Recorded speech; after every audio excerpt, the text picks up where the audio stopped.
आज यानी 12 अक्टूबर को आज प्रधानमंत्री नरेंद्र मोदी अपने पिथौरागढ़ दौरे पर हैं, जहां पर आज वो 4200 करोड़ रुपए की विकास योजनाओं का शिलान्यास उन्होंने किया है।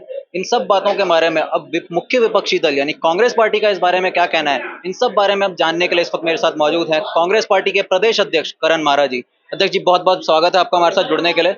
अध्यक्ष जी, पिथौरागढ़ दौरे पर नरेंद्र मोदी जी आए हैं, उन्होंने 4200 करोड़ रुपए की विकास योजनाओं का शिलान्यास किया है पिथौरागढ़ में, क्या कहना चाहेंगे इस बारे में? देखिए, 4200 करोड़ रुपया उस राज्य के लिए जिसमें भीषण आपदाएं आई हैं। ऑल वेदर रोड 40% खराब बैठी है, ऊंट के मुंह में जीरे के रूप में है। और प्रधानमंत्री जी 1 साल पहले हल्द्वानी आए थे, 2000 करोड़ की घोषणाएं करके गए थे, लेकिन हल्द्वानी में अभी तक उतना ही पैसा है जितना पैसा प्रधानमंत्री के दौरे में खर्च हुआ था। तो हम कैसे इसको सच मान लें? दूसरा, ठीक चुनाव से पहले ये घोषणाएं और शिलान्यास हो रहे हैं। मुझे लगता है 2024 के चुनाव के बाद ये सब चीजें ऐसी की ऐसी रह जाएंगी। ये केवल झूठ है। प्रधानमंत्री जी से मैं इतना ही कहना चाहूंगा, इस समय मणिपुर और सिक्किम को आपकी सबसे ज्यादा जरूरत है। मणिपुर पिछले 5 महीने से जल रहा, आपने एक भी दौरा वहां का नहीं किया है। सिक्किम बाढ़ और आपदा से बिल्कुल ग्रसित है, टूटा फूटा है, त्राहिमाम कर रहा है। अब सिक्किम नहीं जा रहे। पूरे देश एक शरीर है और इस शरीर के किसी भी अंग को अगर नुकसान होता है तो पूरे शरीर को दर्द होता है। इस समय सिक्किम और मणिपुर को आवश्यकता है, आप वहां क्यों नहीं जा रहे? आप प्रधानमंत्री या प्रचार मंत्री बन के क्यों रह गए हैं? ये हमारे लिए चिंता का विषय है। उत्तराखंड से ज्यादा आवश्यकता आपकी आज मणिपुर और सिक्किम को है, आपको वहां होना चाहिए था।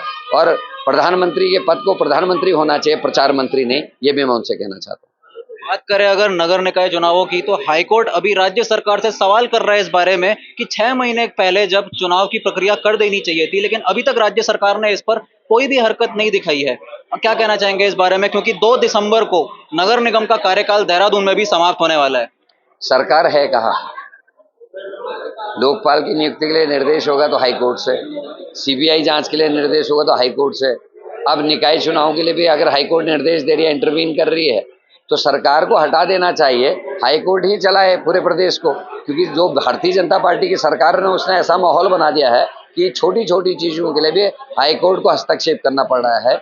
इसीलिए सरकार नाम की कोई चीज नहीं बची है। सरकार को पदच्युत करके चुनाव करा देने चाहिए। क्या लगता है कि आने वाले समय में जब भाजपा को, क्या इस बार कांग्रेस पार्टी शिकस्त दे पाएगी? क्या इस बार 2024 के लोकसभा चुनाव में डबल इंजन के सरकार को हटाने का काम कर पाएगी कांग्रेस पार्टी? निश्चित ही करेगी। और कांग्रेस क्या करेगी? पब्लिक करेगी।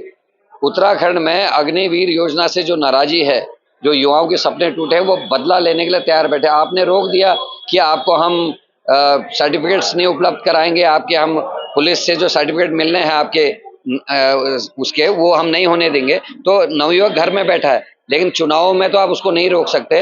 वो आपके खिलाफ है।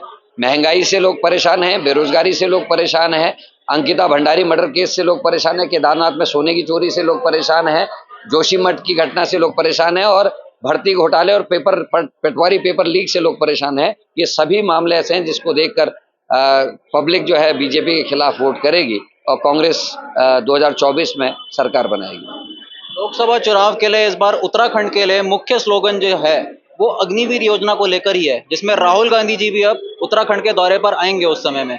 भाजपा का इस बारे में कहना है कि कांग्रेस पार्टी लगातार युवाओं को बरगलाने का काम कर रही है, जबकि भाजपा का यह कहना है कि ये अग्निवीर योजना युवाओं के हित में है, उनकी आशाओं पर एक अच्छी उम्मीद की किरण का काम कर रहा है। तो कांग्रेस पार्टी इस बारे में क्या सोचती है? मेरे को बीजेपी से आपके माध्यम से, बाकी पूरी अग्निवीर पे नहीं बोलता। आप 4 साल का रोजगार दे रहे हैं, 23 साल में लड़का रिटायर हो जाएगा, वो क्या करेगा? दूसरा, आपने अभी एक कानून बनाया डिसेबिलिटी वाले को, उसमें जो पुराने फौजी थे पहले से, उनकी विधवाओं को उनकी पेंशन और डिसेबिलिटी का भी पूरा पैसा मिलता था।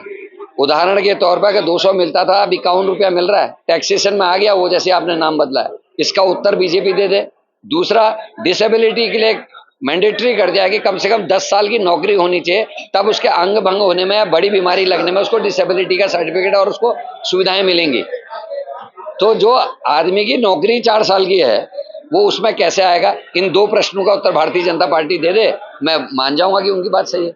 बात करें अगर हमास आतंकी संगठन के बारे में, जब अभी इजराइल में आतंकी हमले हुए, कांग्रेस पार्टी उसमें अपने बयान जब देती है, तो उसमें भाजपा का यह कहना है कि कांग्रेस पार्टी अब आतंक के साथ मिली हुई पार्टी है। उनका कहना है कि समर्थन उनका आतंकी संगठन की तरफ जाना है। चाहे इसके लिए उदाहरण के तौर पर देखा जाए, भाजपा के वरिष्ठ नेता मनोज तिवारी हो गए, उनका भी कहना है कि कांग्रेस पार्टी अब हमास संगठन का भी अब समर्थन करते हुए दिख रही है।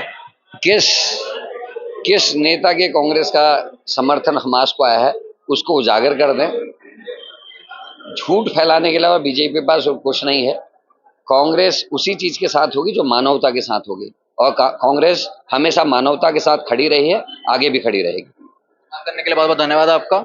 तो ये थे हमारे साथ कांग्रेस के प्रदेश अध्यक्ष करण महाराज, जिन्होंने अभी हमें बताया कि किस तरह नरेंद्र मोदी जी अब पिथौरागढ़ के दौरे पर आए हैं, लेकिन अभी भी चाहे उसमें 4200 करोड़ रुपए की विकास योजनाओं का शिलान्यास किया गया है, लेकिन अभी भी इसमें कई सवाल बाकी हैं। फिर चाहे वो अंकिता हत्याकांड हो, फिर चाहे वो आने वाले समय में बेरोजगारी की बात हो, चाहे अग्निवीर योजना हो, ऐसे कई सवाल अभी भी केंद्र सरकार की तरफ आ रहे हैं। अब देखना यह है कि आने वाले समय में विपक्ष की इन बातों पर सरकार किस तरह फैसला लेती है, और आने वाले चाहे चुनाव हो, चाहे लोकसभा चुनाव हो, इन सब में आखिर किस तरह का परिणाम देखने को मिलता है। देहरादून से कैमरा पर्सन मोनिका जोशी के साथ मानव डोभाल, उदय प्रभात।